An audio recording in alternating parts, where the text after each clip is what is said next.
To open our Métis Nation Constitution workshop, I would like to call upon our National President, Clement Chartier.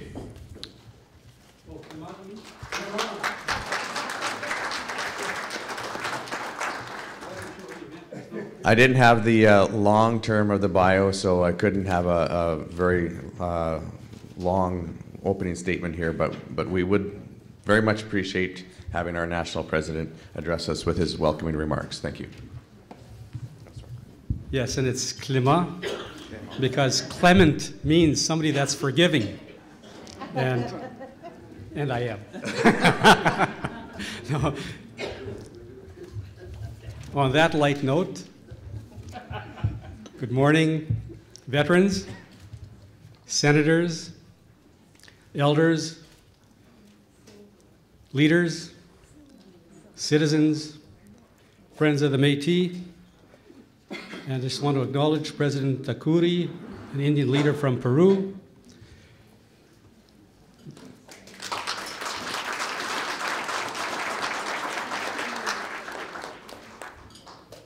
We have an important 2 days ahead of us in terms of discussing the Constitution, and we have a very important one day on the 13th where a major case is taking place in the Supreme Court of Canada, which will, I believe, lend impetus to what we're doing here today. And I believe this will also lay some of the groundwork as we go forward, and we'll hear more about that as the day goes by. The purpose of the workshop is to begin the work on a Métis Nation Constitution. It has been a long-standing goal of the Métis Nation to adopt a national constitution. The most recent expression of this interest was the resolution passed by our General Assembly in 2010, a year ago, which is included in your binder, I believe, under tab 2. That resolution set this workshop as an important step in consultations leading to a draft constitution that can be brought forward to a Constitution Convention, which we propose to be held in October 2013. If adopted by the Convention, this document will then be sent to the General Assembly of your government, our government, in December of that same year for ratification. While we have discussed the need for a constitution for a long time, I believe we have arrived at a juncture in our history when it is time to act on it. In 2 days, the 30-year battle of the Manitoba Métis Federation to fulfill the promises of land in the Manitoba Act of 1870 will be reaching the Supreme Court of Canada. This case will alter the way in which the federal government views the rights of the Métis, as the Manitoba Court of Appeal has already upheld certain legal principles that will have significant implications going forward. A victory by the Manitoba Métis Federation will set the stage for the negotiation of a contemporary land claims agreement, which would include self-government. We will need our own constitution to define the nature of the government that will exercise powers under that agreement. The same holds true for self-government agreements or arrangements in the future where we engage outside of Manitoba in land claim settlements, because I'm certain that a victory in the Manitoba case will affect the rest of us in our homeland, and land claims arrangements will be spurred on by the Manitoba victory. Apart from the court action, the Métis National Council is working with the federal government under the Métis Nation Protocol to negotiate accords on governance, and we would hope to introduce a government-to-government relationship, including financing of our governing bodies and the transfer of authority of federal programs to our institutions. These accords would inform the basis of a self-government agreement for the Métis Nation that could then be put into effect through Parliament by the passing of federal legislation, a Canada Métis Nation Relations Act, that would be under the inherent right policy, which would not be granting us anything, but would simply be recognizing our right of self-government, our right of self-determination. The inherent right policy demands, I believe, that an internal constitution be put in place so that this kind of self-government arrangement can be entered into between Canada and the Métis Nation at both the national level and within our governing member jurisdictions. It is not just the purpose of negotiating self-government agreements that I believe, for which I believe we need a constitution. As a distinct people and nation with the right of self-determination, we should be governing ourselves under our own laws, under our own constitution, and not under Federal and Provincial Nonprofit Corporations Act as nonprofit societies or corporations.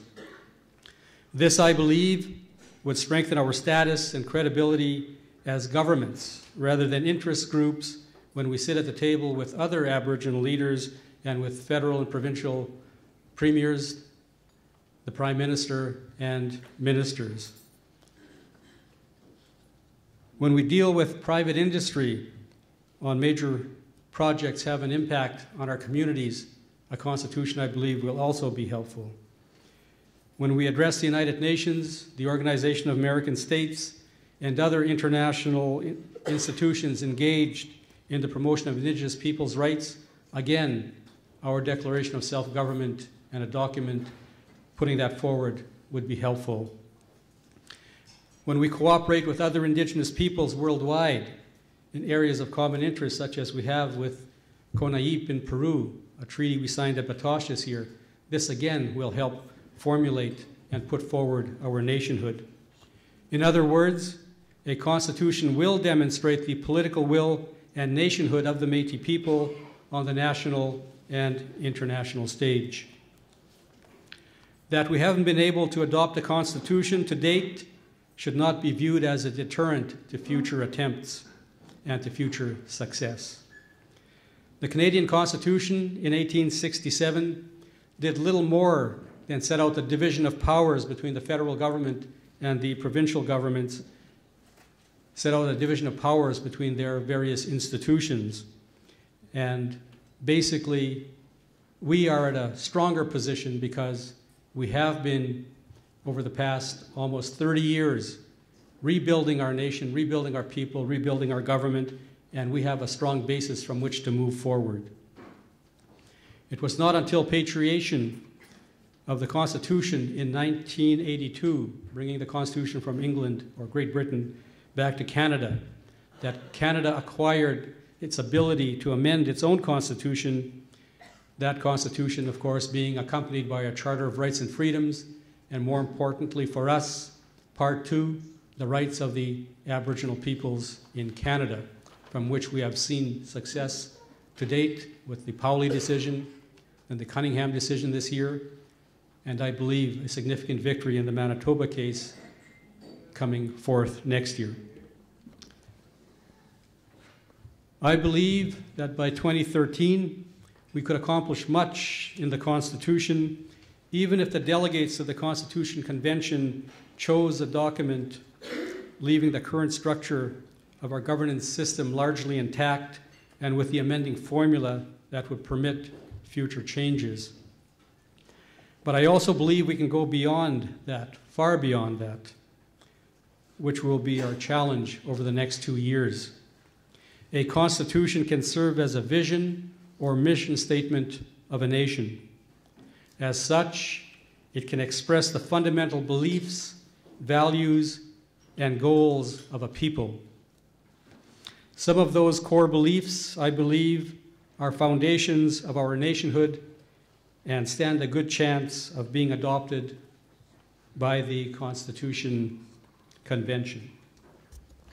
4 of these core beliefs or foundations stand out in my mind, although I am sure more will be proposed in the coming months by you and citizens in our communities.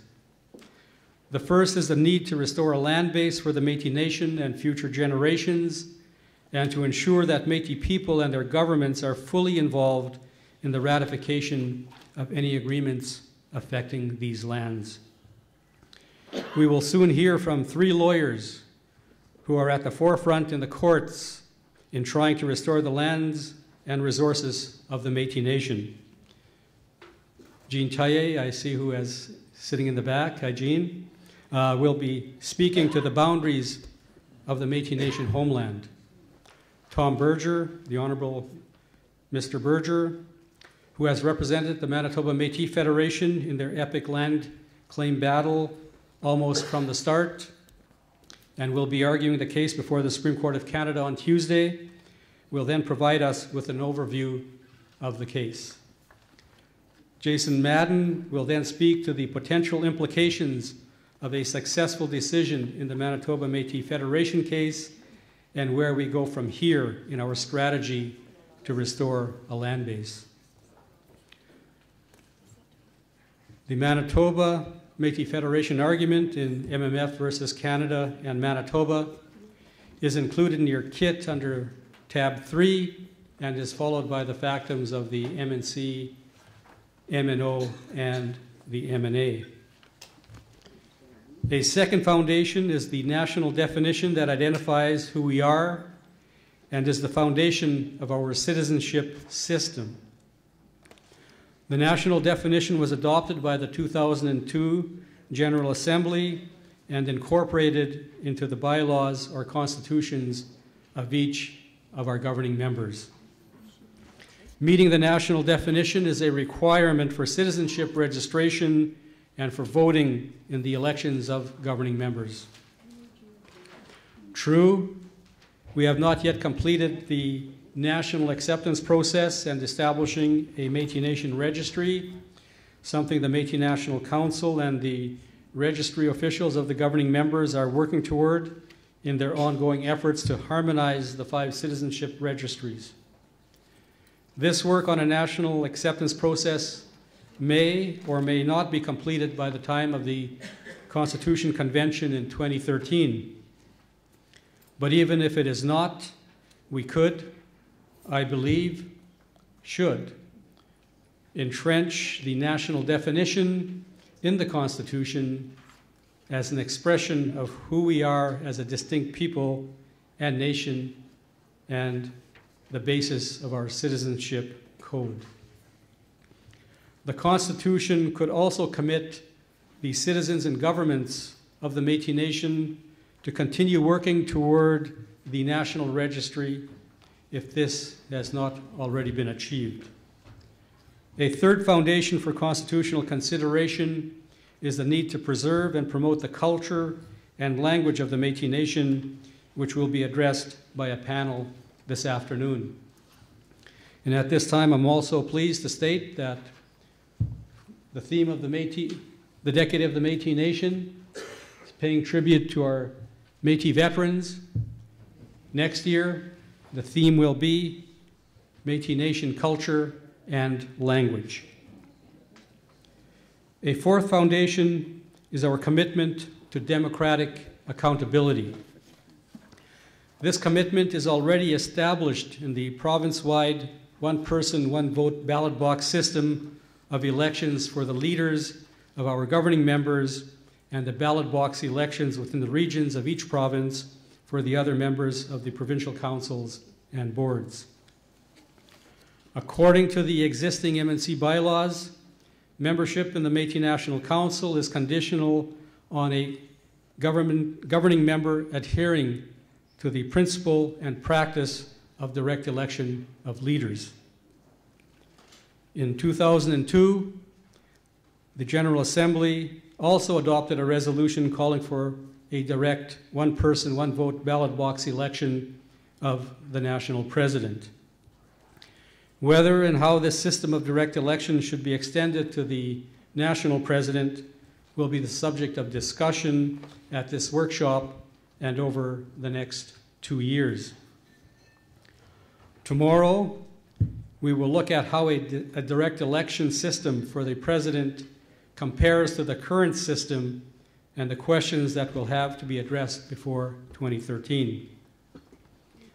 By the time of the convention, if consensus is not reached on all aspects of a direct election system for president, the Constitution can, at the very least, entrench the commitment to democratic accountability reflected in the electoral practices of governing members and the national bylaws, and express the resolve of the Métis Nation to work toward a directly elected president, perhaps by a certain date. The Constitution, as a vision and mission statement, can also address the aspirations and priorities of the Métis Nation citizens for their governments. We will hear from a number of governing member presidents and ministers on the importance of specific social and economic programs and services in the overall health, security, and prosperity of Métis Nation citizens, and whether or how a constitution should promote laws and initiatives toward their advancement.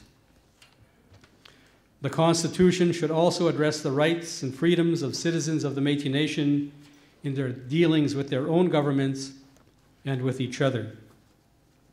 We will hear from panelists on the treatment of individual rights and freedoms in the Constitution and the equal protection and advancement of female and male Métis.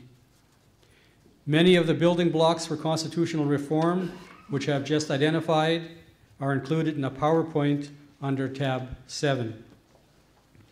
Also, under tab 8, there are extracts from a draft constitution we have been using for illustration purposes and only for those or that purpose. This is not an official document and has not been approved by any Métis Nation government. Its purpose is to divide or provide delegates with a feel for the structure of a constitution and the type of language used in the expression of its ideas, including some of those I just put forward. As we move into the consideration of the institutions and powers of a constitution tomorrow, I believe, again, that there is already significant consensus on some key issues that will assist the Constitution Convention in its deliberations. Over the years, the Métis National Council and its governing members have worked out a division of roles and responsibilities that works reasonably well. The Métis National Council is responsible for representing the Métis people at the national and international levels, intergovernmental relations and negotiations, and agreements and policy development leading to new or enhanced programs and services, primarily with the federal and provincial governments. The governing members are responsible for representation at the provincial level, the administration of core governance, operations and institutions such as citizenship registries and elections, and the delivery of programs and services. This should certainly help when we consider the formal division of powers within a national constitution.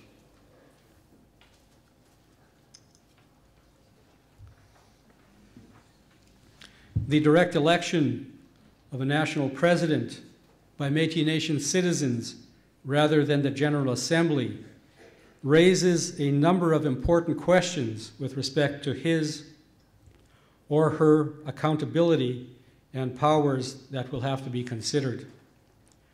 The role of the General Assembly, which could become a National Assembly, will also have to be considered, along with the possibility of a Senate and a dispute resolution body or tribunal. The formula for the representation of the governing members in the General Assembly and the formula for ratifying and amending the Constitution will command considerable attention, I'm sure. Under the existing Métis National Council bylaws, as we all know, each of the governing members from the prairies, or founding members, has 15 voting delegates, while British Columbia and Ontario each has 5. As well, any amendment to the Métis National Council bylaws requires the unanimous consent of the founding members. Whether these rules will be transferred to a constitution for the purposes of representation in the National Assembly and amending the Constitution will have to be determined. The graphics in your kit under tab 10 are a tool portraying many of these issues and will help guide tomorrow's discussions. At 11:45 this morning, we will commence a special ceremony and luncheon commemorating the services and sacrifices of our Métis Nation veterans of the Korean War, which lasted from June 25, 1950 to July 27, 1953. I am pleased and honored that we will be joined and are joined this morning by a number of veterans who will be receiving plaques in recognition of their service. Tonight, we will be holding a Christmas party reception at this location so that we have a chance to visit and socialize. There, we will be joined by the Honorable Chuck Strahl, the former Minister of Aboriginal Affairs and Federal Interlocutor for Métis, who is also a distinguished recipient of the Order of the Métis Nation, who will address us tomorrow morning with some of the thoughts he has on our constitutional challenge. Our special guest at tomorrow's keynote luncheon will be our good friend Hugo Takuri of CONAIP, the National Indigenous Peoples Movement from Peru. As I mentioned earlier, this summer the Métis Nation and CONAIP concluded a friendship and cooperation treaty included in your binder under tab 9, an indication of the growing reach of the Métis Nation in international affairs and further proof of why we as a nation should be entering into such treaties under the authority of our own Constitution. In closing, let me state again that the time has come to move on a Constitution and not just to help position us to negotiate self-government agreements. A Métis Nation Constitution will serve as a vessel for our values, our principles, our vision, as well as defining how we wish to govern ourselves in the 21st century. If we don't take this seriously, if we don't take this ultimate expression of our nation and self-government seriously, who will?